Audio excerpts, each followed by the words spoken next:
the fighter's friend, and Doc Sports Service.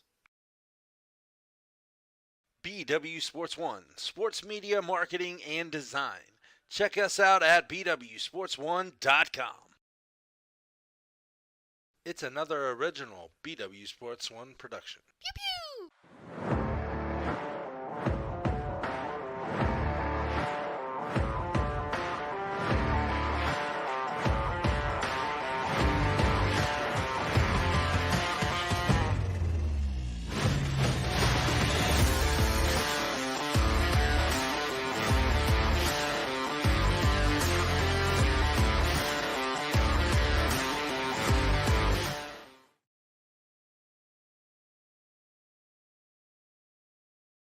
What is going on? What's happening? And what's popping?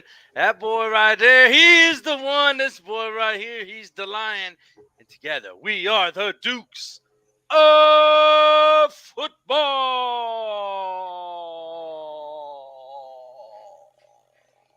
La la la la la la. Welcome, welcome, welcome. What is going on, Damon? I was talking to the crowd that I don't I see have. that. I see that. That was nice. It was like you just scored the touchdown and you got 6, and now you're ready to go up. No, I was more like we was walking on to our late night show stage on HBO Gotcha. because I we got use foul language. This is true. This is true. No, man. What's up, man? What's up, brother, man? This is college Yes. football day. We are finally here. Now we know some people are gonna say, wait a minute. College football started last week. You know what? That was week No, it didn't. 0. Yeah, that was week 0. Nebraska lost. Go figure. Here we go to the real start of the season. It's Labor Day weekend, and the games are kicking off. Hey, man, I got a lot to say about Scott Frost, but we'll get to that. We'll get to that. You know what I'm saying? Like, there's a lot going on. I want to talk to Raphael about Mr. Frost at Nebraska. So when we get the chance to talk to Raphael, I'm going to know about that. But yeah, man, it was actually watched a couple of the games over the weekend. I did peep in on that Nebraska Northwestern game. That was played in Dublin, Ireland. It was actually a pretty decent Big Ten football game. You know what I mean? I didn't get to watch all of it because I was at a football game, but it was really good to see games though. But I think Vanderbilt played. I did watch the Hawaii game. That was Vanderbilt, wasn't it? Yes, Vanderbilt at Hawaii. Man, that got ugly quick. And I want to give a shout out to, because the game of the week on ESPN, which was rare, it was thank you. It was a black school, HBCU. That was the feature game for Pop the top. I did that next to the microphone no reason. That was the feature game, and I thought it was pretty cool because we actually have connections to staff at Howard there. Coach Howard, who actually was a receivers coach here with the Colts for a while. His daughter, Layla, who is top 25 in the state, top 20, top 50 in the country in girls basketball. She's one of the finalists going into her senior year for Miss Basketball this year. So we got connections with her. She's played with my daughter for the last couple of years. So it's really good to see somebody. Maybe I can sneak him on the show one day to talk about some HBCUs or something. But that was my one connection for football this year. Hey, get him where we can. But we got a lot to get to and not a whole lot of time to get to it. We do have somebody hanging out with us today. He said that he was only going to come in for the Big Ten, but man, this is the network, and we always love to have visitors. So he better put that makeup on in 3, 2, 1. Boom! Everybody, I didn't hit the button. So he didn't hit the button. It's the source, folks. I got my makeup on. You can't see me. God. John Cena. What did The Rock do? You can't see me. That's John Cena. I know, but The Rock made fun of him when he does. Come You're not The Rock. Oh, So. Come on. Yeah. Oh my Lord What? Jesus! What? Yeah. This What? guy here. That will be Stone Cold. Poor What guy. is But going on? The source. I'm ready for college football. Mm. Screw the NFL. I'm ready for college. Somebody else must have got hurt on the Cowboys. Yeah, right. Or did y'all turn it over again? We spiked it with 0 seconds left on the clock to end the game. There you go. That was smart. In preseason. That was after 17. We'll just go with 17. That's your number for the year, bro. Over under 17 every game. No, we're not going to dog the Cowboys today. We'll be good. We're going to let him have his chance to defend himself next year. Normally, this is the time of the show that we'll talk a little bit about what's going on in the Indiana high school realm. But I'm going to tell you right now, it is so difficult to find the shit for high school football or high school sports, period, man. Like, I'm not going to go through every single school's webpage to see who plays tonight. Like, you should be able to go to the Indiana High School Association's page and find the damn games. But can you? Nice. No. Nice. They don't make but if you go to India, you go to Indy Star, you go to the paper, they'll give you articles, but you can't do anything. You can't go look at nothing unless you subscribe.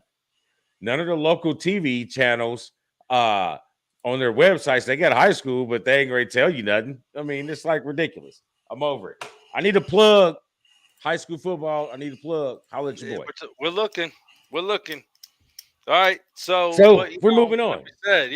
Like we said, this is the college kickoff week, and we can't wait to get into some college action. So we have the source here. He looks like he's a Penn State fan. We have the one here, as always, in his Go Blue attire. And we have DaLion, as always, the fight of the Irish. Poor guy. I am got double duty going on over here. I'm rapping with you guys. I got Serena on over here. And I'm checking out the WNBA game, too, because it's the playoffs. It's a lot going on in the one's life right now. All right. Well, then let's hop right in. So, obviously, we jump right into NCAA. What's popping? Go ahead, D. Hold on. Here we go. All right. What's popping? NCAA, brought to you by What's Poppin' Corn Snacks. Check out the best gourmet popcorn around and make it your own with a custom label. Just go to the website. They'll get you hooked up. Tell them the boys of BW Sports 1 sent you. Boom! Look at you. See? That's the boom. That's perfect. All right. Well, we talked about recap of week 0. I mean, was there anything that you saw in week 0 from any of the teams that played that, what are you thinking? Scott Frost is done.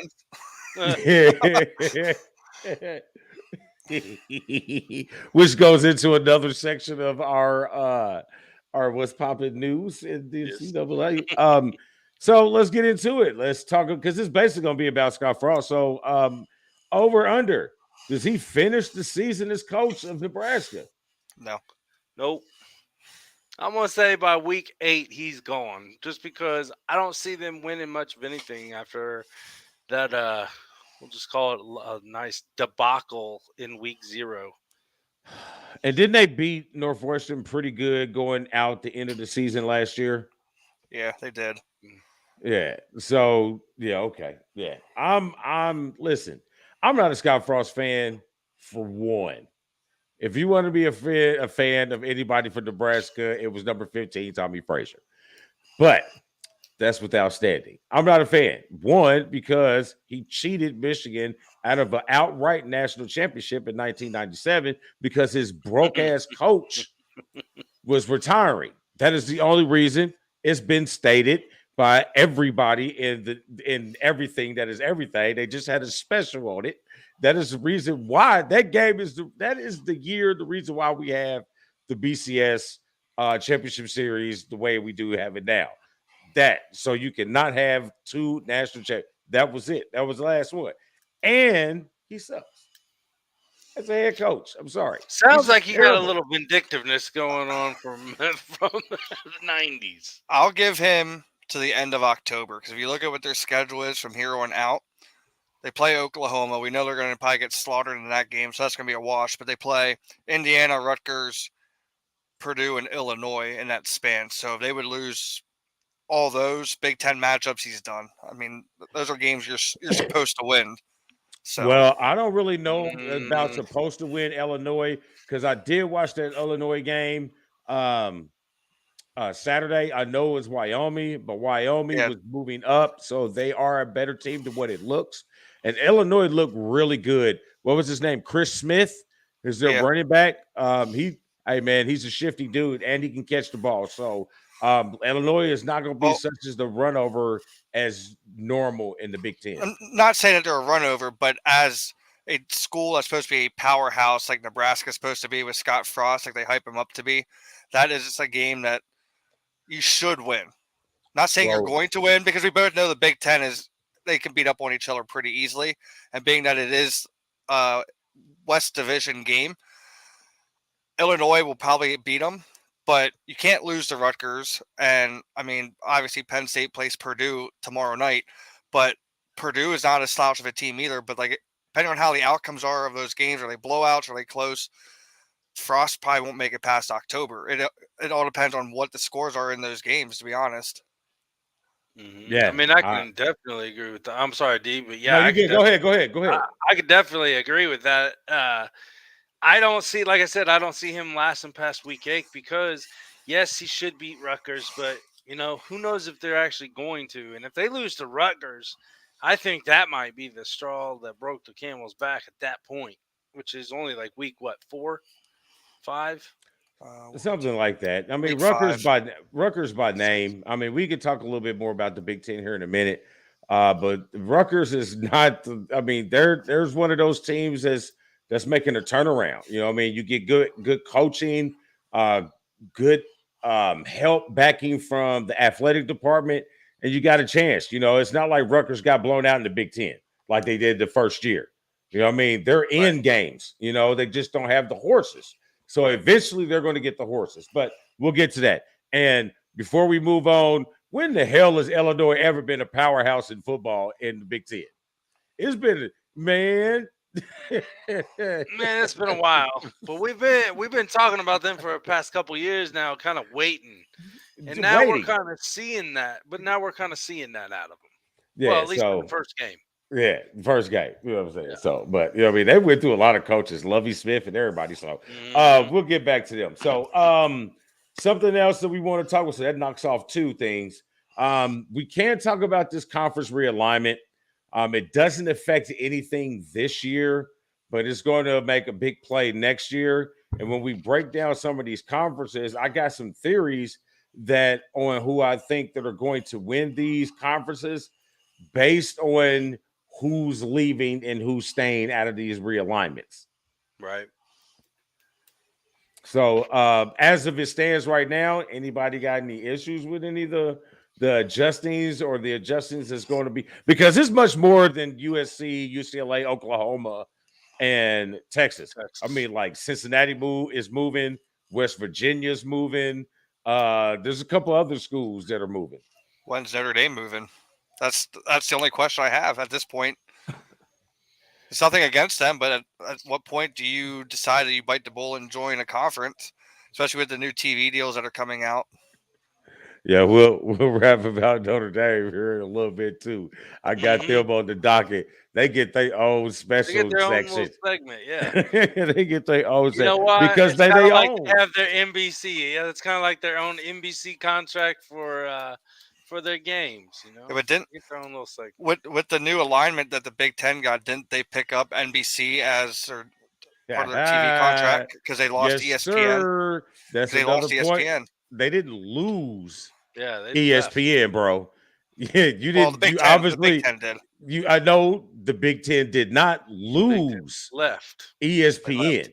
They left. They chose not to take $4 billion exclusive deal to go with a $7 billion 3-network deal, bro. $7 billion, Sorry, $4 billion. I misworded that. My bad. Holla at the ESPN. I'm out of here too. So there was a nice little key you put there, though, with them having it. It's like it's not exclusive anymore for Notre Dame. I think it's 2020. It's not like next year or the year after. I think they got 2 or 3 years. Isn't it? I think it's 26 when that goes into effect, because it's not right away, because that deal with Notre Dame still has 2 years left on it. So there's a reason they moved it, and the reason they put it in, and we'll talk about that here in a minute. Yeah, I mean, this shit much bigger than Nino Brown, dog. Just for the record, it starts July 1st of 2023, the new TV deal. Oh, there you go. 23, so next year. Oh, yeah. Hey, son. They're coming in really hot. Hey, man, this shit's much bigger than Nino Brown, bro. That's not good. All right. So last thing, there are rumors that there's a strong play for 16-team playoff in the next year to 2 to 3 years. I don't think I mean, we've talked about it before. I don't think it should be more than 8. I think 8's a good number. I think that you get a very good tournament playoffs in 8 teams. 16 teams is kind of going, I think, too deep. I mean, that's an extra 4 weeks, 5 weeks. It's kind of like the NFL. And we all know that, this college landscape is heading that way anyway. But 8 teams, I think, would go good. I think 16 teams is crazy. But that tells me, again, what do they have in the realignment for? Is it going just to these 2 conferences like the AFC and the NFC of the NFL, turning into, let's say, the SEC and the Big Ten? When they have to combat the NIL money. Yes, they do. So we'll have to see. They got to combat that NIL money, so they're lining it. The NCAA is gonna get theirs regardless, bro. And if you got, like, we've had a conversation before, like, if you look at it, I mean, this NIL, all it's gonna do is gonna end up taking scholarships away from players. Now, if they redirect those scholarships to other places in the university, or they just dissolve them, we don't know. Because not all of these athletes in these sports are capitalizing off this NIL. Right. I can tell you right now, unless you're in Minnesota or unless you in Upper Michigan or Illinois, Pennsylvania, if you're a wrestler, you're not getting no NIL deal. Real talk. You know what I'm saying? The punters are getting NIL deals. Right. You know what I mean? The guy who don't get no time on the on NCAA basketball team bench is getting NIL deals. Ain't no women's softball players getting NIL deals. And they're getting it while they're still in senior in high school. They're signing these deals. I mean? It's crazy, bro. So, yeah. To answer your question quick, I agree with Dan. 8 teams, but if they're going to do the 8-team expansion, they need to do the playoffs separate from bowl games. I still think you need to keep the bowl games in there, but keep the significance of them out and make the playoffs its own entity, because obviously with the NIL deals, they're going to be making a lot of money, and the TV contracts are making a lot of money. They can afford to pay the schools off of a separate system than the bowl games. You wouldn't want the bowl games to be the tournament games? No, because I mean, I'm a traditionalist. I still like the Rose Bowl game. I still like the Sugar Bowl. But it's not game. the Rose Bowl anymore because you don't have the right. number one. It's not the Rose Bowl. Number one. Yeah, it's not. Right. It's not going. The Rose Bowl don't mean shit now that USC is out of it. Well, it means nothing. Well, I'm saying in general, though, I still think the bowl games should still be there for even the teams that are smaller that hit that 6-win mark. They can still make some money off of it, and not just we're talking about fucking participation trophies. Whatever. 6 wins shouldn't get you a goddamn bowl game anyway. No. What are you? I don't make those rules. I don't make those rules. So I'm 500. I'm 500 and I'm sitting here in a bowl game and I get to make money. Look at For the what? one. Look at the 1 year. What Seattle made the NFL playoffs and they went. They had a Under home game. 79. They had a home Yeah, game, and they were under Yeah. 500. So what's the difference? But they won their Well, division. There is a yeah. division. There is a difference because they won their division. That's the difference. Regardless if they were under 500, they won their division. So they get to host the game. You know what I'm saying? Here in this situation, you know what I mean? You win 6 games. You're 7th in your 6 division. games. You know what I'm saying? Like, you wouldn't make the playoffs. Mm. You know what I mean? Like, I don't know. technically, you wouldn't make the playoffs. So why are we rewarding you with some measly bowl game that's played 2 days after Thanksgiving that 4 people watch that aren't in your family? I'm one of those 4. Because I that's watch when it. Penn State plays bowl games. Ooh. Hey, bang, that's one. Oh, No, That's I like the bowl games. I just think it should be different than playoffs. That's all. I like the bowl games. I think they're entertaining. Okay, but there's too many teams that are way over 6. I mean, cut it off at 8. 8-4. If you're going to go off a record, you better be at least 8-4. Yeah, I'm sorry. I don't watch 2 6-6 teams play. I don't want to watch Colorado State and North New Mexico, Dominion, Hold up. Alabama. I don't want to see Colorado State Jeez. and Michigan play. So I mean, Okay, you hold up, don't have D. to watch it. You don't have to watch Hold- it, but I'm sure watch hold Purdue up, beat D. Penn State ass. Damon, we don't Go want ahead. to mention. We don't want to mention Colorado State yet. No, We don't you want know. to mention Colorado State I know, yet. Don't I know, talk shit I to know. Colorado State because we'll get to that first game of the game. Of week That was one just here. that was just a team that popped in my Appalachian head. State that all plays over on- again. I know. App that State plays all on over again. Thanksgiving. No, you know what I'm Yeah. saying? Like I know, Thanksgiving I know. is NFL. know. I want to watch Color- college on Thanksgiving. I want to watch NFL. Yes, right there. That's ridiculous. I can't a losing record in a bowl game. It's Dennis. God love you, but yeah, I hate it. I don't get it. I don't get it. I don't get it either. All right, so all right, man. That takes us into these conferences, bro. Let's Let's do get it. into it. Let's do it. So that moves us down to, you know what? That brings in our slides. Uh-oh. Bam, we starting off with the Slides ACC, coming. baby. The ACC. So we're starting off with the ACC. Last year, the ACC winner is the University of Pittsburgh. They trumped teams like North Carolina and who was the other guy? Clemson. Yeah, Clemson. You know what I mean? So Kenny Pickett, you know, they pulled out. But this year, I think it's going to be a different scenario when it comes to the ACC. I think we're going to see Clemson back at the top. But I have a surprise, though. I think Miami is going to make a run through the Coastal. Not saying they're going to beat Clemson for the ACC championship game, but Miami might surprise everybody. I mean, if you keep them out of jail. You're not wrong, but you figure their offensive coordinator is Josh Gaddis, who has a lot of experience, and he's been a proven offensive coordinator. So that's going to change the whole mindset of how they play ball. And Miami's defense, they didn't really lose much from their defense last year, and they were probably one of the best defenses in the ACC, other than when they played, I guess, Pitt. Listen, I love Josh Gaddis.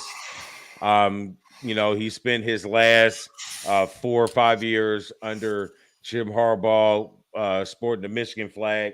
You know what I mean? And I don't hate him for why and how he left because of the uncertainties and the inconsistencies of what Jim Harbaugh's plan was. He had to look out for himself. I'm all for that. The negative I have with Josh Gaddis going to Miami is that you going to Miami. Miami is a shithole of a university when it comes to the athletic department, and it's across the board. It's not just football. It's not just basketball. We've seen it, Dan. The athletic department has just destroyed all of Miami sports. And I don't think that him going down there is going to turn that program around. Well, that's just me. I mean, I could definitely see what both of you guys are saying. However, I do actually have them winning that division this year, and they play Pitt last game of the season at home. I think that's going to be a really tough matchup. Obviously, they play Clemson at home. That should be I think it's going to be a better game than people think. I think Miami is going to be tough. I think they will win the Coastal Division, but they're not gonna beat Clemson either time they play them. So, but I do believe that Clemson will be on top of the whole division, or both division and the conference, because I think that their defensive line is one of the best in the nation. Yeah, and their quarterback, who I'm not even going to try to dog his name out. It took me forever to get to it, Tagovailoa, so I'm not going to destroy this kid's name. But I think he's going to have a much better year. You know what I mean? And truth be told, you know, Clemson is sitting on the second longest win streak in college football currently. You know what I mean? They didn't start off the year very well, but they finished it well. They got good receivers. They got a quarterback who is apparently ready to step over that turnover hump and that leadership hump. So I am looking for Clemson also to win the Atlantic Division and be the overall winner of the ACC. But I'm going differently. I think Miami will look better because of discipline of Josh Gaddis, but I don't think it's going to really turn over quite right away. I'm looking for Tech. I'm looking at Virginia Tech to win the Coastal. Wow. So it's DJ Uiagalelei, and actually, there's two teams I think that might surprise out of that conference is NC State. Everybody's overlooking NC State, and they did. They can upset anybody on any given Saturday. And the other one, they're the defending champions of it, but Pitt getting Caden Slovis from USC at quarterback is a huge move for them too. So they lost Pickett, but Slovis getting out of USC and being able to go to Pitt, and we know Pitt will probably be willing to throw the ball. Pitt might be a runner for the Coastal again. I don't think that they can win the ACC, but the Slovis transfer really is pretty big for them. Yeah, I definitely agree with that. We'll see what happens from the West Coast to the East Coast. Oh, definitely not overlooking NC State. I just really think that Clemson has not been what has been the last 2 years that they haven't been in. Yeah. Am I saying there? So I think there's a chip there, you know, and everybody deserted it. Everybody's talking about everybody else but Clemson. So I figure Dabo's going to have them boys ready to go. So I'm looking for Dabo in the ACC. They play each other October 1st, so I think whoever wins that game is probably going to be the one that is going to win that division. It's going to be hard to argue against it. Whoever wins, that's probably going to go undefeated in that division, to be honest with you. Yeah, I agree. Yep, I agree. I don't think anybody in that division is remotely close to their level of play. Either one of those teams. Either one.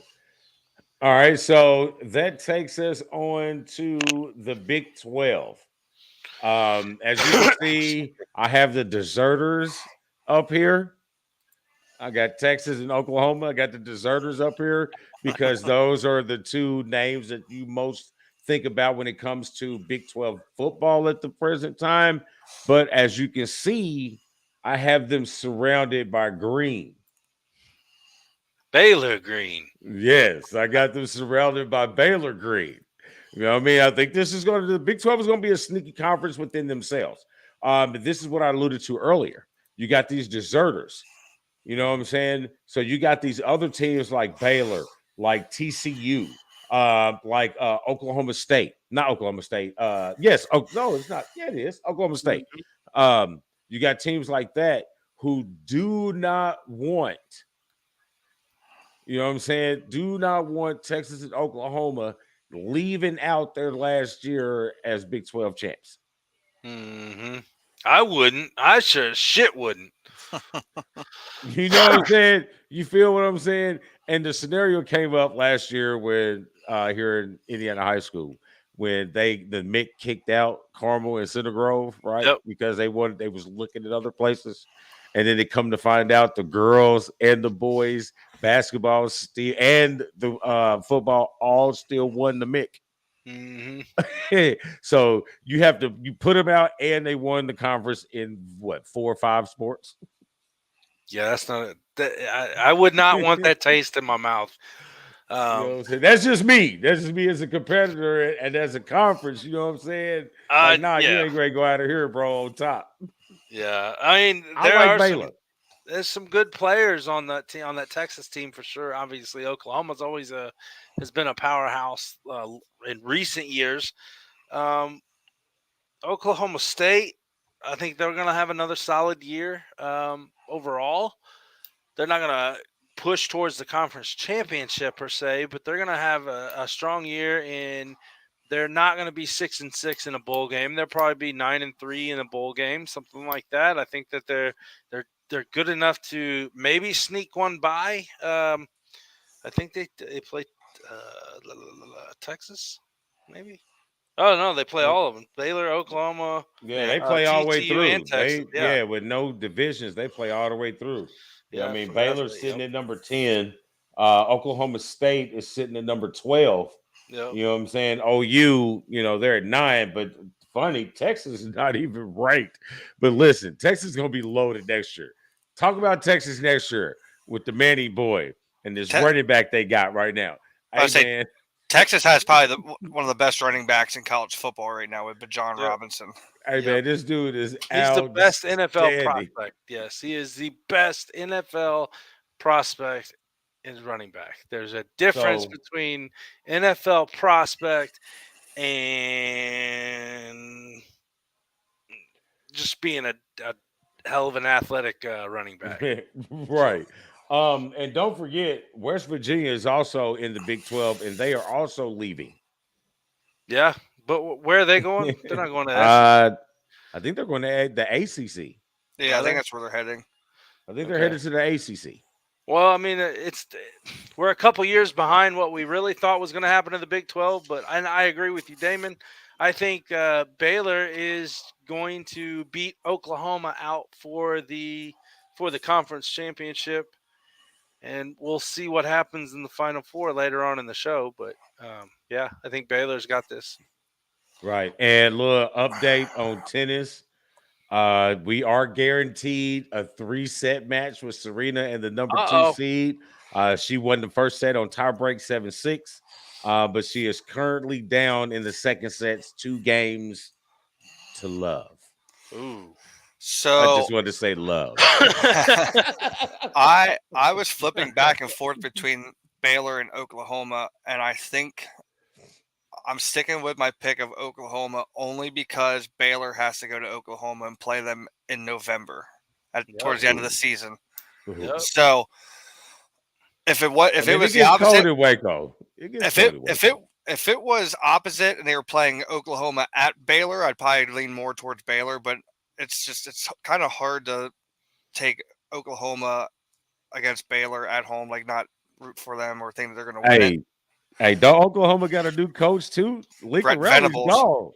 Brent Venables is their new head. He went to USC. Yeah, I'm telling you, Baylor. It's definitely because of what Damon said earlier. It's going to be that slap in their face to allow a team to escape your conference, take money away from your school because the conference money goes away with that team that's been top dollar, and letting them win the conference on their way out. Oh, yeah.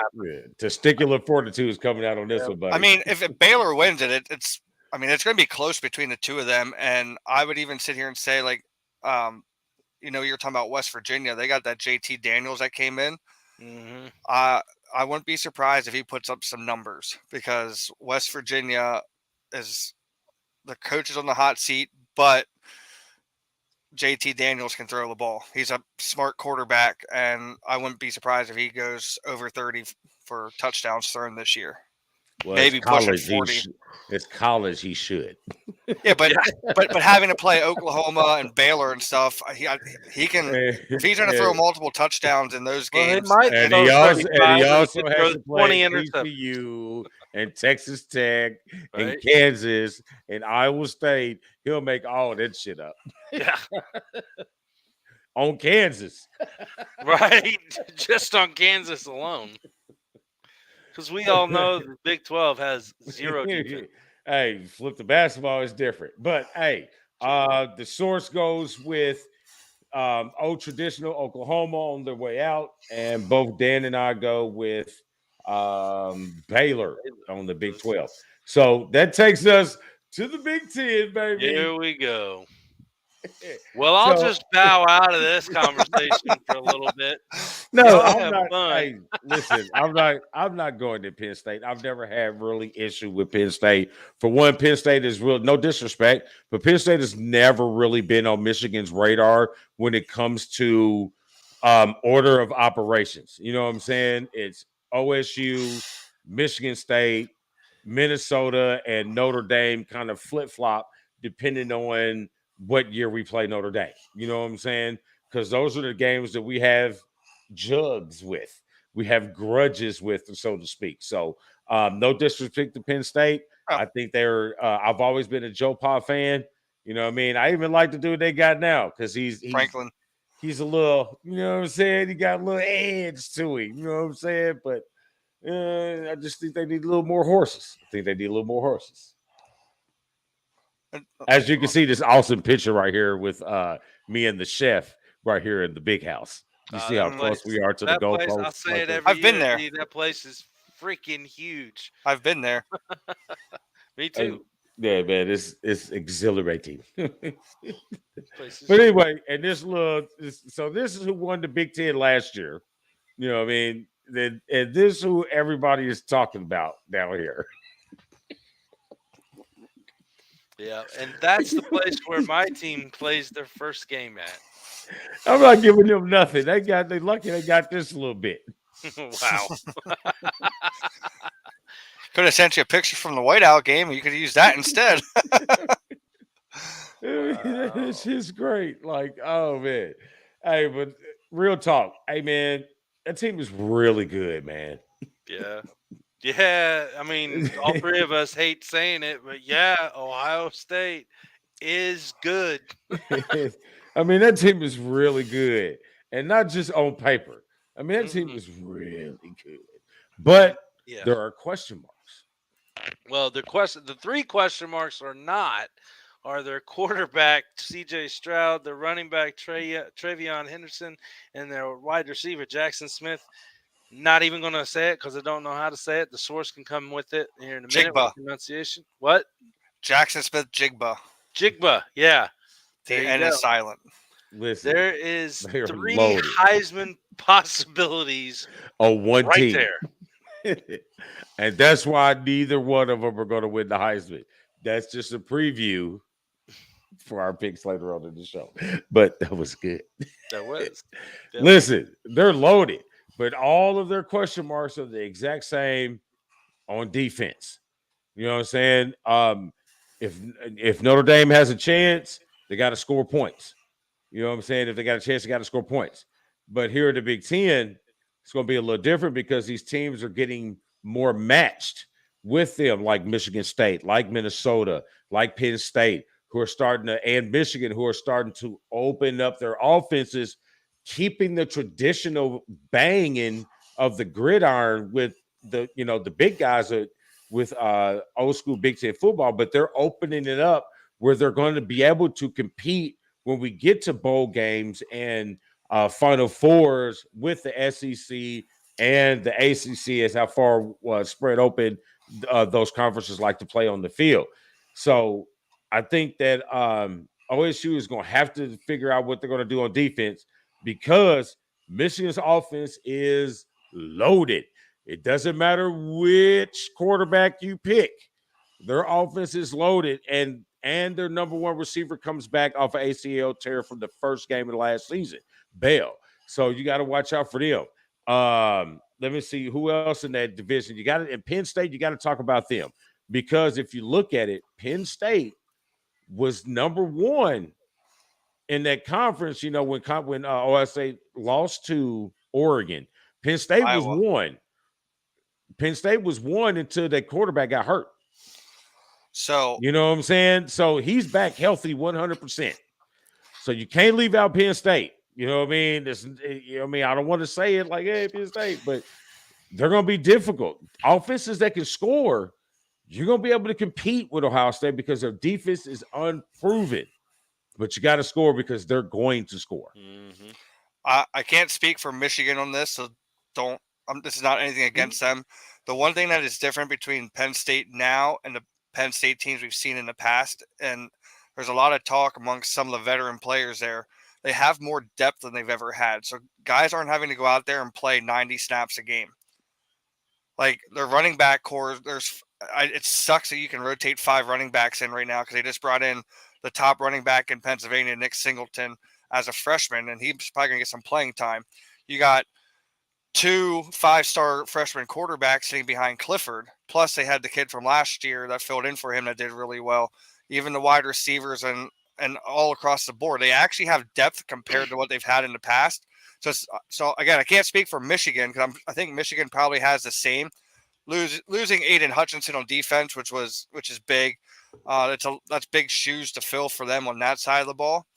But I mean, I think obviously Ohio State's going to win the Big Ten, but I think Penn State in that division is going to go as a sleeper just because they're not ranked. Nobody's expecting anything of them, and like you said, they were ranked number 2 before they lost to Iowa when Clifford went down. No, they were number 1. No, that's right. They were number 2. They got way up to number 2. Like they were. Yeah. Hey man, they were getting it in, bro. I'm telling you straight up. So, yeah, don't sleep on Penn State when you get into the Big Ten. It's still, but I think the race that's going to be so interesting in the Big Ten is when you flip over to the West. Yes, sir. The West is so wide open. Like everybody was talking Nebraska, but with this loss in Dublin, Nebraska is like, well, pump your brakes because we don't even know if we're going to have a coach. Me personally, I'd have probably fired him on the plane. Like, you got to fly coach back. Just stay in Ireland. Your own flight. Yeah, just stay in Ireland. You know what I mean? Because they haven't done nothing since Foster's been there. So I'm looking nothing. You know what I mean? Northwestern looked good. I like the way Iowa's defense plays, but I have question marks on their offense. Illinois looked very good, but it was Wyoming. But their running back Smith is a dynamite type of player. But I am looking at Purdue. I am looking at Purdue sneaking their way out of the West. The West is open, man. You just get in the right run. There's no powerhouse in the West. There's like no dominant figure. Like in the East, it's separated. OSU, Michigan, Penn State, those 3. That's who you got. But in the West, you got Purdue, Wisconsin. I'm taking out Nebraska. They're done. Iowa, Illinois, Minnesota. All of those guys have opportunities. But I'm going to stay in state, and I'm going to stick with Purdue, the Boilermakers. I'm going to throw a sleeper out to you from the West that I really think will end up in the Big Ten championship game against Ohio State, and that will be the Golden Gophers of Minnesota. That team is by far one of the most underrated teams that I have seen in the preseason. And Damon, you know as well as anybody, I hate rankings in college football before at least week 6. But man, I'm telling you, Minnesota doesn't seem to be getting any love, and I really think that they beat Wisconsin this year and could potentially, potentially, hold on here, let me look at this. They got Michigan State. I do agree with you on Purdue. I think Purdue can be a sleeper, but not to the caliber of Minnesota. I think Purdue is going to win some games that potentially shouldn't, maybe, and we'll discuss one here shortly. Hey, but yeah, I'm going to tell you a team I know Raphael is going to say. I know a team Raphael is going to say is a sleeper. He going to say Michigan State. I know he is. I'm looking at he says no. He gives us the Dikembe. No. No. So we got a Minnesota. couple conference. I do like Minnesota. But Minnesota always seems to falter towards the end. So here's the difference. But hold on, the difference between Minnesota now and Minnesota last year. Don't forget, in that Ohio State game to open the year, they were absolutely dominating Ohio State on the ground, and Ibrahim went down with that Achilles injury, and it derailed their season. He's back. So If they stick with him, they stick with that game plan of him running the ball, it's going to open up Tanner Morgan able to throw the ball like he is capable of doing. And I'm with Dan. I think Minnesota can run that West, but Wisconsin, you cannot sit and think Wisconsin's going to be easy to go up against, because Jim Leonard as their defensive coordinator is just an absolute. Hey, I'm with stud. you, bro. I just picked somebody. I mean, it was really a coin flip. The West is a battle between subpar teams. I don't know if you would call them subpar. Like Wisconsin is a capable 10-win team. Winner of the West is going to win 10 games. They're not national championship quality teams. That's what I mean. You know what I mean? They're good teams. They'll make good bowls. They'll play good football. You know what I mean? Very entertaining, but we're not talking about them being possible national championship or Final Four type of football teams. That's all I'm saying. No disrespect. 10 wins will win you that division, though, for sure. Mm-hmm. Yeah. Yep. 9 wins is going to win you that division. No, it's going to take 10. It's going to take 10. It's going to take 10. All right. Do you want to do it? You want to bring him in now and finish these? Bring him on in. To finish the conferences out. Yeah, bring him on. We don't know how this is going to work. We don't know how this is going to work with the. All four of us here. Hold on here. I got to take this off though. Yep. I don't know where it is. Where is it? There it is. Hide. There he is. There it is. The man, the myth, the odds maker, guru himself, Mr. Rafael Esparza from Doc Sports Picks. What's happening, brother? How have we been? Really? Minnesota? Really? Yes, sir. Yes, sir. What's the line on Minnesota right now? It's been fluctuating back and forth, but let me jump on that West. I agree the West isn't potent. The West ain't gonna steal someone coming out of the Big Ten to steal slight. Like we all agree the East is because of Ohio State. I do kind of agree. Don't sleep on Penn State, which I think they're scheduled towards the end of October, November. I think crushes Penn State. But if you guys looked at Minnesota's schedule, they get crushed. I think the winner of November 26th wins the West between Wisconsin and Minnesota. And I'm sorry, you said Wisconsin's defensive coordinator is a beast. All they do is produce. Wisconsin produces defensive Pro Bowlers and running backs that can pound the ball and go right through the gut of that whitest of all white offensive linemen that you'll ever see. I'm sorry. Wisconsin is my pick to win the West. Wisconsin could be my sleeper in the Big Ten because I'm not sold on Ohio State's defense this year. I think their offense is probably going to carry the load. Probably in the beginning.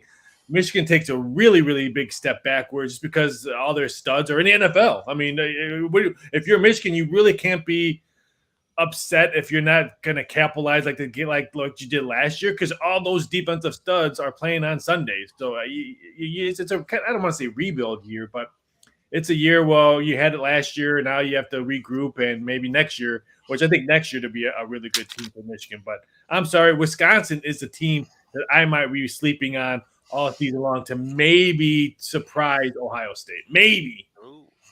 Yeah. There you go.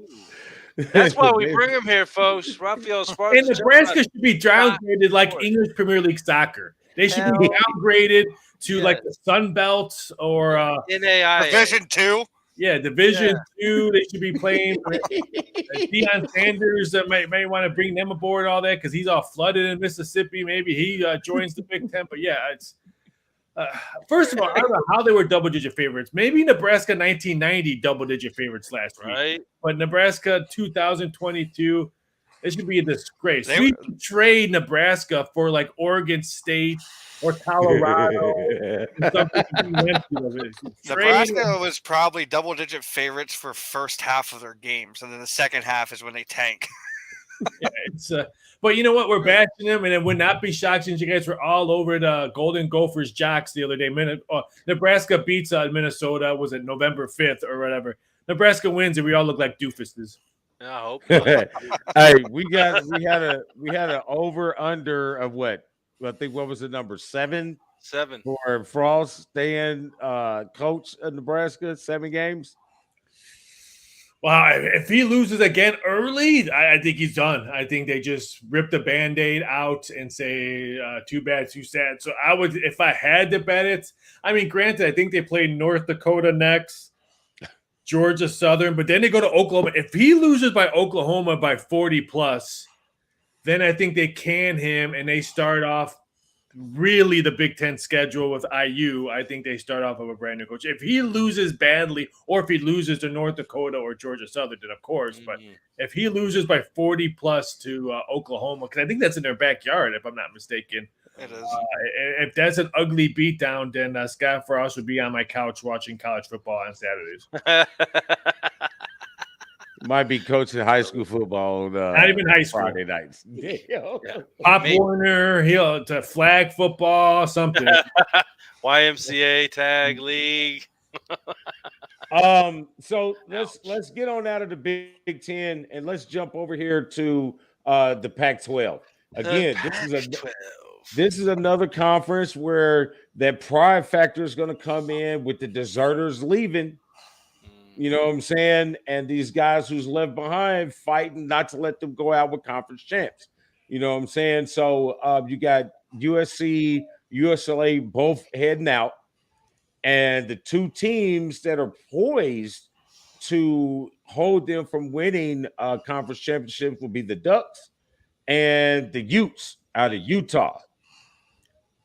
Hey, man, this Utah team is really good. Listen to what I'm telling you. This is all this red back here. This Utah team is really good. I'm glad we're not playing them. Utah makes the Final Four in college football. I They're a little early. You heard it here to that part yet. We're not to that part yet. I'm sorry. I'm saying this now just in case I have a bad connection or you guys make fun of my whatever I had to create today from something, some emoji I had to create today, whoever. I'm calling it now just in case the wife says finish the dishes or something, that the Utah Utes make it to the Final Four. Woo! I agree. Yeah, I mean, I'm not saying my Final Four till later. But listen. Man, how many years has it been now that you and I have been talking about the Utah Utes? I think since we started Black and White Sports first season. Listen, they've been holding them down, bro. The BCS has been holding Utah down, man. All they do is just keep coming at you, man. No, they lose the wrong games. They just lose the wrong games and pass. But listen, do you see the way they competed in that bowl game? Like, it took a minute for them to lose. You know what I'm saying? It took a minute. Like, they just couldn't do it no more. Utah is the team to beat to me. I mean, yeah, everybody's going to talk about the Ducks, blah, blah, blah. Everybody's going to talk about Lincoln Riley at UCLA, blah, blah, blah. Talk about them next year when they hit the Big Ten. Everybody's going to talk about ex-Notre Dame coach, Chip Kelly, who just despicably failed in the NFL at UCLA. We're not even going to talk about them next year in the Big Ten. But I'm just saying, Utah is who you need to talk about. I agree. I'm not disagreeing with any one of you guys. I'm not going to say my Final Four is Utah or not, but I think the game that we'll be all watching will be that Southern Cal Utah matchup on October 15th in Utah to establish who's going to win that division, just because it's not going to be able to. I just don't think Southern Cal has it. I think Utah beats them both times, both in the regular season on October 15th and in the Pac-12 championship game.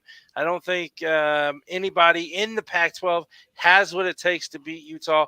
And I actually think they blow out Florida their first game of the season. So. Oh, they light Florida and they new coach ass up. They do, but don't sleep on San Diego State. San Diego State always played tough defense. You can never run the ball against the Aztec defense, and I think Utah will want to try to do that. So if there's one game that can maybe give the Utes some trouble early, because they might be overlooking to start on the road against Arizona State or even Oregon State's going to be really good this year. They're not going to be no pushover. but don't sleep on the Aztecs. Mountain West, baby. As long as you keep the Aztecs out of dorm rooms and college parties, you should be fine. Yeah.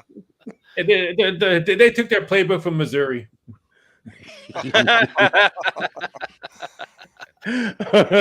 All right, so let's get our ass out of the Pac-12 because we both know that they're not winning nothing past the Pac-12. All right, so here we go. We go to the big dogs. We go to the NFL semi-pro. We go down to the most SEC. overrated conference. Most I like it. You know what I mean? I'm not a fan of the SEC. I'm Big Ten all day. Besides the Notre Dame conference. So you got the last year's winner with the last year's national championship winner, the Georgia Bulldogs, broke a 41-year drought. So I think now the next one is Michigan's longest fucking drought in college football for national championship. And then I got the two teams who I think that has the most opportunity to take advantage of Georgia losing damn near everybody to the NFL. You got the Crimson Tide. Obviously, they always like to win after they lose. And then you got the team that beat the Crimson Tide, who have been battling all offseason in the media with the NIL and the recruiting and all that stuff with Texas A&M and Alabama. Mm-hmm. No one's beating Alabama. This is why I call the SEC the most overrated conference. Because if you throw out Alabama in this conference, we're talking Sun Belt. I mean, yeah, LSU had a miracle season. That's because their quarterback had a miracle season. Georgia had a great miracle season because their defense. Now everyone's in the NFL. So Georgia's not going to be there this year. Maybe Kentucky takes a step forward since I think Georgia takes a step backwards. Maybe everyone's jonesing on Tennessee. But last time I thought Orange wins was a soda that nothing works at McDonald's. It's got to be. Alabama has no push over. Arkansas takes a step back. LSU takes a step back just because they have a young pups and they're trying to learn a new system. It's only Alabama to win this conference. So what makes this conference so big? Missouri hasn't won anything. Vanderbilt, they beat Hawaii with Tommy Chung being as their head coach.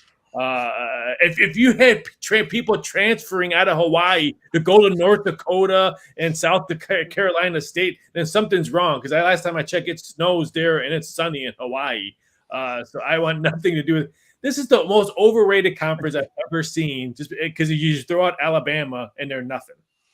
Yeah, Alabama's going to probably win that conference, but Texas A&M with a potential upset again on them in October I think is possible. I think a lot of people are sleeping on A&M on being a relevant team. I mean, they're probably going to finish second in that division. I'm not sleeping on A&M. But I think, and I hate Jimbo Fisher.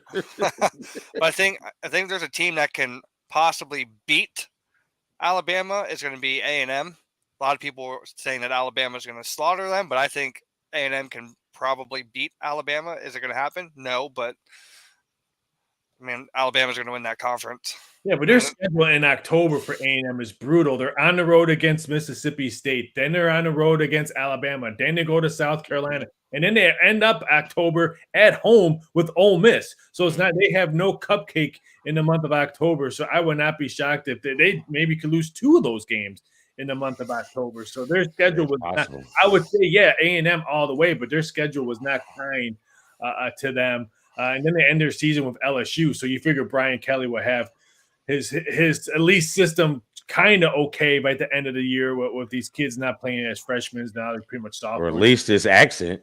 Or his accent. But I agree with A&M, but their schedule in October is tough. Oh yeah, I agree with that. And we all seen it. The SEC beats up on each other every year. Alabama comes out, unscathed usually. I'm gonna tell you right now, I know there's a lot of hype, and I'm almost on the hype train, and I'm not talking about Kentucky. I'm talking about a team just south of Kentucky and Orange in the Go Vol Nation. I think, and I'm not saying they're going to win much of anything, but I really think that they're going to, call it now, upset Georgia this year because Georgia's going to be completely overlooking them.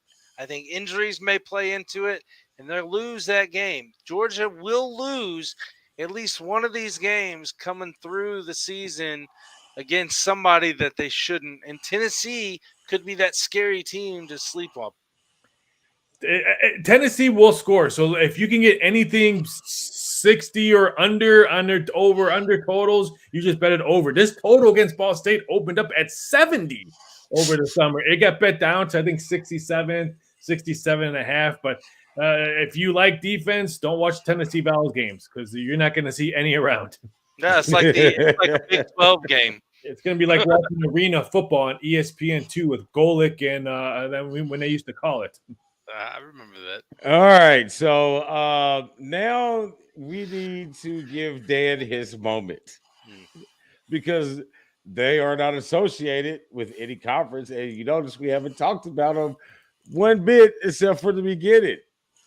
So we need to give Dan his moment. Here we go. Okay, I'm going to watch tennis. I'm going to watch tennis, Dan. Enjoy your talk. Not a problem. By the way, it is a beautiful stadium. Anyway, they're going into the third set, tied at 1 apiece. Serena got smashed in the second. Maybe she coasted to have the last overall in the third set. I can't wait to watch. The floor is yours. I can't wait to watch Serena on Disney on Ice when she retires of her outfits.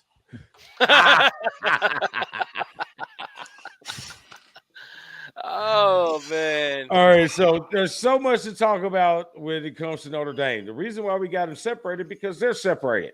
They're the one independent, not for long, but there's one independent that stands supreme. And I've said it to Dan, and we've said it on the show several times. Unless Notre Dame goes undefeated, Notre Dame doesn't get put in the Final Four for that before the conversation of national championship because they don't play a conference championship game. So I've said it this is the thing. So what's more important to Notre Dame? TV deal, money for the university, or winning national championships, getting that 11th or that 12th national championship? 12. What is more important for Notre Dame? Dan? No, I'll let Source got something to say. Go ahead, Matt. Right now, it's the TV deal. If they were smart, they'd want that the 12th championship, but they're not smart because it's Notre Dame, and it doesn't take a genius to figure that one out. Raphael, throw something in here with your Chicago Cub loving ass. Well, it's interesting. People still want to throw in their TV deal when that TV deal is pretty much almost voided now with the Big Ten signing their big contract and added NBC onto that contract. So now if you're Notre Dame, you can't really say, hey, you know what? We're not going anywhere because we have NBC. Well, you know what? Last time I checked, that new TV deal that the Big Ten just signed, wow, $7 billion. No one really talked about that in the media, that NBC snuck in there and added that on there. So that's why I think that just pretty much tells me that the ACC will probably fold. You figure Clemson will probably jump ship and go to the SEC. But I think North Carolina and Duke probably head over there before Clemson does, because if you're SEC, you need to start grabbing college basketball stuff, and I think those two, and I think Kentucky goes to the Big Ten, the rival, and so I think Notre Dame. That just tells me I think Notre Dame stays in the Big Ten and does not jump ship to go to the SEC down the road. But I totally agree with you. And Notre Dame needs to go undefeated to do any kind of noise, because if you're the committee, and let's say they only have one loss. And people can say, why is it Notre Dame? If I was to committee just to give Notre Dame the middle finger, say it on TV, hey, you know what? We're not putting you in because you don't have a conference championship. You guys are always thinking about your NBC money. That's why you're not in. You don't think the donors and the presidents and Touchdown Jesus would be like, wow, he just said that on national TV on ESPN that we're not in there because of our TV deal? Well, Raphael, you pretty much just said it right here on BW Sports 1, man. We're second to ESPN, right? Come on now. That is true, but I think that you can't really mention TV deal NBC anymore now with the Big Ten signing that huge contract, because that added NBC on it. So it's going to be very interesting what Notre Dame needs ACC to fold first, since they have already kind of ties with the ACC. If ACC folds first, there's no way Notre Dame wants to go to the South. They'll figure, hey, we'll stay over in Big Ten. We could still recruit in the West Coast because we still got UCLA. and stuff like that. We could still do the New Jersey area because we got Rutgers in there and Penn State and stuff like that. But if you're Notre Dame or you're Notre Dame fans, you're just hoping and praying that Clemson, Duke, and North Carolina jump ship and the ACC folds, and then you can say, hey, you know what? We're going to cave and go to the Big Ten. Hey, who's the hot commodity right now? It's not Clemson. Everybody knows that Clemson's going to go with the SEC because that's where they fit. But the key, the asterisk or the wild card is Duke, North Carolina, and Kentucky. But Kentucky's gonna go. They're you can pretty much put them in the Big Ten. You know what I mean? Because they have so many rivalries and ties with teams in the Big Ten, and that Kentucky Indiana thing that goes all the way down to elementary school, dude. Please let me believe you. So also, I would guarantee, But I'm looking at the wild card as North Carolina and Duke. Because they're going together. They're going as pairs wherever they go. So that's who you need to be keying on. SEC, like you said, SEC wants them for basketball. And so does the Big Ten. Yeah, buddy. You still got them Big Ten ACC matchups that are really good. I would not shock if the SEC tells Kentucky, hey, you know what? We're bringing North Carolina and Duke here. And if you want to jump ship, because Kentucky really doesn't want to. Kentucky and Missouri want to go into the Big Ten because it's closer for them. They can add their sports that they had to cancel. Kentucky had to cancel swimming. They cancel women's golf because of all the travel that they have to do. Being in the SEC. So I would not be shocked if they say, hey, you know what? We're going to bring Duke, North Carolina in. If you guys want to jump ship and go over to the Big Ten, I'll go right ahead. That would not be shocking if that's the case. Don't forget, Notre Dame does have some teams currently in the Big Ten play, though. I know hockey's one of them. And hockey's a big money maker right now for some of the Big Ten schools because it's pretty much what it is. Wisconsin makes a lot of money for hockey. But Notre Dame does have those ties already to the Big Ten in some list sports. Just so they're split between the ACC and the Big Ten. So it's gonna be ugly. It's gonna be ugly. Let me just stop Let me just stop all this nonsense right now. Okay, let me just put a let the Irish speak. Let the Irish speak. To all this peanut gallery bullshit.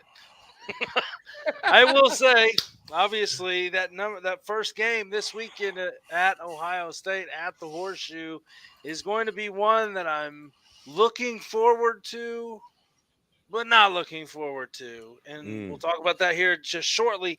But I think after that, I do think that Notre Dame beats Clemson at Notre Dame this year. I don't see anybody else coming to play against Notre Dame this season because of the team they have.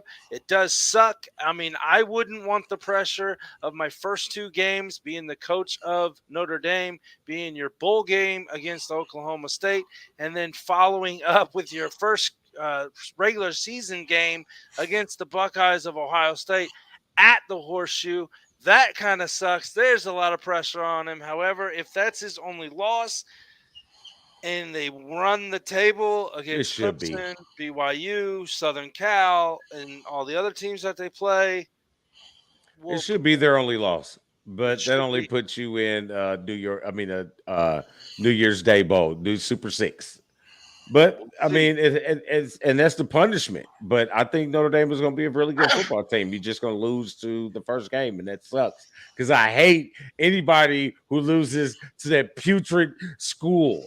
But anyway, especially at a toilet bowl stadium. Well, right. I mean, he just segued really nicely into the weekly picks because he just gave his pick of that game. We are, but real quick. Heisman contenders. We're just going to hear from Raphael since you're in Vegas.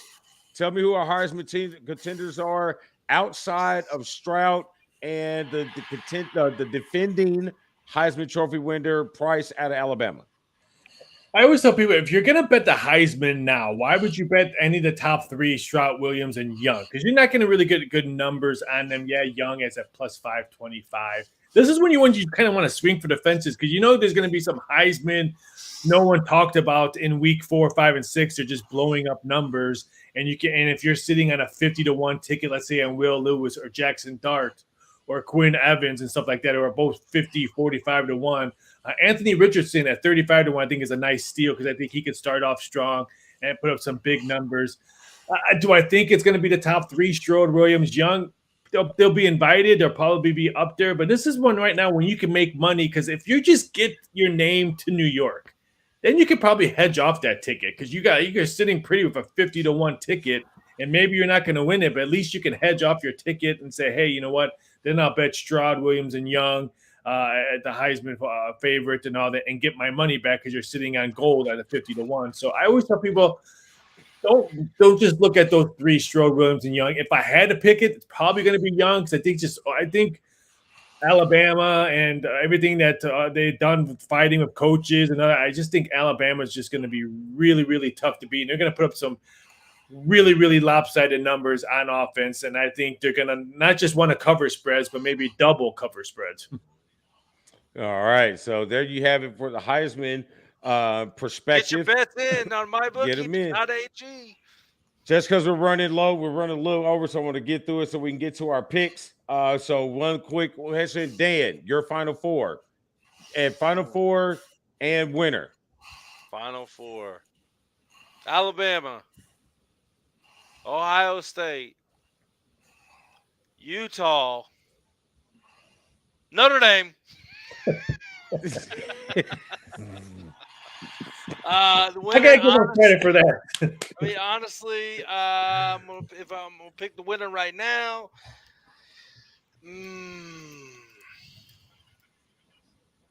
man, I want to say Notre Dame so bad, but I don't think that Ohio State has the defense to beat Alabama. So I think Alabama. All right, the source. What you got? Final Four winner. Utah, Alabama, Clemson, and oh my God, Ohio State. I didn't want to say it. Alabama wins. All right, Raphael. Bama, the Ohio State, Oklahoma, wow, and Utah. Woo! Utah and Alabama in a national championship game. High scoring game. Game goes over, but Alabama wins by 17. Wow. Damn. What do you consider what do you think is going to be the over of that game? Wow. Well, Utah's defense, I mean, the total is only 51 against Florida, which we all have question marks on the Gators defense coming into this game. So Utah's going to win games on defense. And if you hold, let's say, Pac-12 opponents, so let's say under, 36 points all season long, which I think that'd be impressive because they don't really play that much defense in Pac-12 countries. So I think Utah wins a lot on games on defense. Agree. David, awesome. Final Four. All right. So I'm going Alabama. I'm going Utah. I'm going Clemson. And I'm going. He can't say it. Say it. OSU. Ooh, who you got winning? I got OSU and Alabama in Oklahoma the State. championship game. Yeah, I would love that to be. Yes, exactly. OSU, Alabama in the championship game. And I hate to say it, but I can't go against Nick Saban after a year he loses. Ooh, yep. Every time he loses, he comes back and wins. So I have to Usually. go with Nick Saban. There you go. All right, so let us get to to end our night. Let's get to our Doc Sports college picks. Our first one of the season. It's been a minute since we had them on because we haven't had any football. So here's our Doc Sports picks of the week for college. Make sure you text BW Sports 1 to 29022 for your free $60 in picks. All right, so first game up. Here's how it goes. Man, look at that. That's kind of Penn State at Purdue. There, yeah. It is. It's split right down the middle. This is everybody in the organization. I didn't get your emoji right away, Raphael. So you be on the next. I gotta edit it for him because I gotta get rid of that god awful Chicago Cubs crap he's wearing all over the place. But I don't have a favorite football team, just like I don't have a favorite college basketball NBA team. oh, Lord help us. Raphael, who you got between Purdue and Penn State kicking off the season? I would probably have to go with Penn State just because I think they have more little upright on them. I just think they're going to play much better this year. If they can't move the ball and if they struggle on offense like they did towards the end of the season, it's going to be a very, very long season for Nittany Lions. All right, there you got it. So we're moving on to game 2. Game 2 is Colorado State at number 8, Michigan. Well, and I will promise you're not going to see a whole lot of Michigan and Notre Dame games of the week. So we're going to give you a pass. Yeah, we're getting it out right now. Look at Monica, the positive powerhouse of the network, pulling out Colorado State for this win. Raphael, what are you thinking? What's some prop betting on this one? Because who knows? Maybe it's the second coming of Appalachian State, but we don't know. Prop bet is the over under how many minutes where I watch this game because there's some really good English Premier League soccer going on at the same time. I mean, this one opened up at 29. Now Michigan's 30, 31. Michigan should win this game. Probably should cover this game. But if you're a Michigan fan, this is the game you need to really look at because they're going to be trying some new defenses on this game. This is how you're going to see Michigan all season long through this game. Yeah, I agree. 100% agree. You got a lot to figure out, even though we're starting one of 2 quarterbacks. You said that, not me. I did. I've always been under the theory if you don't have one starting quarterback, you don't have any starting quarterback. Yep. But damn it, he got us to the Final Four with 2 quarterbacks last year. So I'm gonna trust the process. Next game, we got Oregon and Georgia. You got number 11 Oregon headed down to where do they play at in Georgia? I know where Athens. Athens, Georgia. Goodness. The Mercedes-Benz. Raphael, you're throwing the O up. Yeah, I'm taking the plus points in this game all day long. I think Georgia wins this game, but this one will probably continue to climb. Open up at 16, mostly 17.5. Would not be shocked if this one bumps up to 18. It is a kind of a late start for a game. For this caliber, it's a 3:30 game. So all the people betting in the morning will probably jump on this late. So wait. I think the Ducks hang around. I would not be sure. The Ducks always play good in their first game, no matter who they play. So I like the Ducks plus the points. I think Georgia squeezes out a victory. Would not be shocked if they win by 4 points or less. See, the Vegas man cannot just give us a straight pick on a straight pick. He has to give us the numbers, and that's why we have him here, folks. That's right. All right, so here it is, the last game, the game of the week.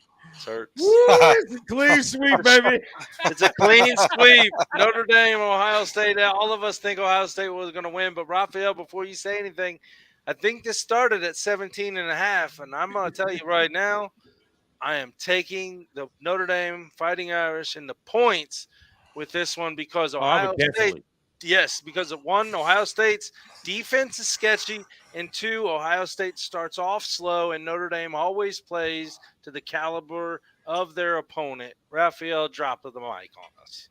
This one will open up in the summer 14, and now it's 17. This one will probably stay around 17. I don't see it moving up to 17.5. I do kind of agree with you. I think Notre Dame covers this game. Ohio State does win. I have them winning by 10. But this one's going to be a tough challenge for this one. And I think they're saying everything. Oh, we're going to stop the run. We're going to stop the run. Yeah, really? Notre Dame, you're not concentrating on a run. You're concentrating on a Heisman hopeful and his arm. So that was 3. You got 3 of them on that team. Yeah. You got 1 throwing the ball. You got 1 catching the ball. And you got 1 running the ball. So, but, yeah, I think Notre Dame keeps this one close. Yeah, I don't think they get blown out, but yeah. So you said, I have a question. You said 10. Hold on. You said 10 points. What would be the lowest you would take a bet on? 12.5, 13? Oh, I wouldn't bet it I wouldn't bet that if it was 12 or 13. I would say 17, or if it goes down to 16, 16.5, now that I would pass. Because why would the number 17 now? I don't think it's going to move off of that. So I would take the 17 now. All right. I got a question. So do we still have the COVID protocols that games can get canceled? Because that'd be the best case scenario for this game. Yeah. Right. No, sir. No cancellations. Came back out. Yeah.